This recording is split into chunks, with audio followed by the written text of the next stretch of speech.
14 जनवरी 2025 की साकार मुरली से होमवर्क। आज की मुरली से हम लक्ष्य लेंगे विजयमाला में आने के लिए वारिस बन अपने अंदर से अवगुणों को निकालने का पुरुषार्थ करना है। आज की मुरली से ब्रह्मा बाबा के जीवन से विशेषता लेंगे। ब्रह्मा बाप समान अव्यक्त फरिश्ता बनना है। इसके लिए विधि है अव्यक्त फरिश्ता बनने की। पहली विधि है साक्षीपन की, ऊंच स्टेज अपनी बना करके रखनी है और दूसरों के पाठ को साक्षी होकर के देखते रहना है और साकाश देते रहना है। निराकार स्थिति का अभ्यास करते रहना है और कर्म करते समय अव्यक्त फरिश्ता स्थिति का अभ्यास करते रहना है। आज की मुरली से स्वमान लेंगे, मैं लाइट हाउस माइट हाउस हूँ। लाइट हाउस माइट हाउस बनने के लिए बाबा की याद से सर्व खजानों से स्वयं को संपन्न कर और लाइट हाउस माइट हाउस बनकर श्रेष्ठ वृत्ति द्वारा, वाइब्रेशंस द्वारा और श्रेष्ठ कामना द्वारा, श्रेष्ठ भावना के द्वारा पूरी विश्व को साकाश देते रहना है। आज की मुरली से पुरुषार्थ करेंगे। पहला है धारणा। तो बाबा ने कहा अपने अंदर से अवगुणों को निकालने का पुरुषार्थ करना है। अवगुणों को निकालने के लिए सबसे पहले अपने को आत्मा समझना है, आत्मा निश्चय करना है। बाबा ने कहा तुम्हारी आत्मा तुम्हारे शरीर पर बिल्कुल भी नजर नहीं जानी चाहिए, आत्मा के ऊपर ही नजर रहनी चाहिए। तो आत्मा अपने को निश्चय करना है। इसके लिए अभ्यास करना, मैं आत्मा बिंदु हूँ, आत्मा छोटी बड़ी नहीं होती है, आत्मा को इन आंखों से देखा नहीं जाता है। तो स्वयं बाप आकर के आत्मा का ज्ञान देते हैं। तो जब हमें दिव्य बुद्धि मिलती है तब हम आत्मा का अनुभव करते हैं। दूसरी विधि बताई समर्पण महता, ये धारणा करनी है। समर्पण महता के लिए बाबा ने कहा भगवान को अपना वारिस बनाना है। भगवान का वारिस बनने से पहले भगवान को अपना वारिस बनाकर समझदार बनकर सब कुछ बाबा के हवाले कर देना है। अपना ममत्व सब चीजों से हटा देना है।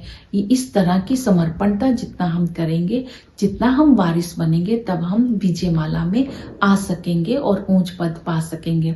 तीसरी विधि बताई कि हमें मालिक बनना है, वारिस बनना है, अवगुण निकालने हैं, तो माया जीत बनना है। बाबा ने कहा तुम माया जीत बनो, अपने अंदर से भूतों को निकालो, क्योंकि ये भूत हमें दुख देते रहते हैं। माया के वश होकर के भागंती नहीं होना है। माया जीत बनने के लिए देह अभिमान के कड़े जो विकार है उसको, भूत को निकालना है। अगर देह अहंकार आता है तो फिर काम विकार भी आ जाता है, क्रोध भी आ जाता है। तो काम विकार को जीतने के लिए ये स्मृति में रखना है, मैं महात्मा हूँ, छोटा बच्चा हूँ, क्योंकि देवता भी महात्मा समान होते हैं। उनके अंदर भी विकारों की अविद्या होती है, काम विकार नहीं होता है। और क्रोध को भी जीतना है। बाबा ने कहा जब देह अभिमान में आते हैं तो एक दूसरे से लड़ाई झगड़ा करने लग जाते हैं। तो बाबा की डायरेक्शन को बुद्धि में रखना है कि क्रोध करने वाले से बातचीत नहीं करनी है, उससे अपना किनारा कर लेना है। जो क्रोध करते हैं तो बाबा ने बोला तुम्हें रफ डफ नहीं बोलना है, तुम्हें फालतू बात नहीं बोलनी है, ये अटेंशन रखना है। क्योंकि जो बच्चे क्रोध करते हैं बाबा उनको भूतनाथ भूतनाथनी का टाइटल देते हैं। और अपने भविष्य को बुद्धि में रखना है। हम देवता बनते हैं तो हमें पढ़ाई पढ़नी है और दैवी गुण भी धारण करने हैं। तो ये धारणाएं आज अपने अंदर बुद्धि में रखेंगे।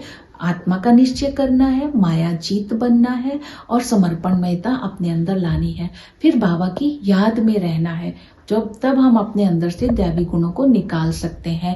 बाप ने अपनी पूरी पहचान दी है। जब हम यथार्थ पहचान से बाप को याद करते हैं तब हम अपने को सतो प्रधान बना सकते हैं। जो हम तो है ही आत्मा बिंदु रूप है, लेकिन परमात्मा भी बिंदु है, निराकार है। उनको अपना शरीर नहीं है, उनको इन आंखों से नहीं देखा जा सकता है। तो हम बाबा को जब याद करते हैं तो अशांति को शांति में परिवर्तन कर सकते हैं और अपने को विश्व का मालिक बना सकते हैं। तो बाबा के साथ संबंधों का अनुभव करते रहना है। बाबा से हमें पिता के संबंध से पूरा वर्षा लेने का पुरुषार्थ करना है। टीचर हमें ऐसी पढ़ाई पढ़ाते हैं, हमें हर प्रकार का ज्ञान देते हैं। इस ज्ञान में एम ऑब्जेक्ट है कि हमें लक्ष्मी नारायण जैसा बनना है। तो इस पढ़ाई पर पूरा ध्यान देना है। और सतगुरु आकर के हमें सबकी सदगति करते हैं, हमें शांतिधाम सुखधाम में ले जाते हैं। नॉलेजफुल बनकर के जितना हम रहेंगे उतना दैवी गुणों की धारणा होगी। स्मृति में रखना है कि सतयुग में कोई विकार नहीं होता है, अनेक धर्म नहीं होते हैं, एक राज्य होता है, लक्ष्मी नारायण का राज्य होता है और वहाँ वॉइसलेस वर्ल्ड कहलाता है। सतो प्रधान आत्माएं होती है और दैवी गुण होते हैं। जब हम मध्य में आते हैं तो आसुरी गुण हो जाते हैं और रावण का राज्य हो जाता है, अशांति होती है, दुख होती है।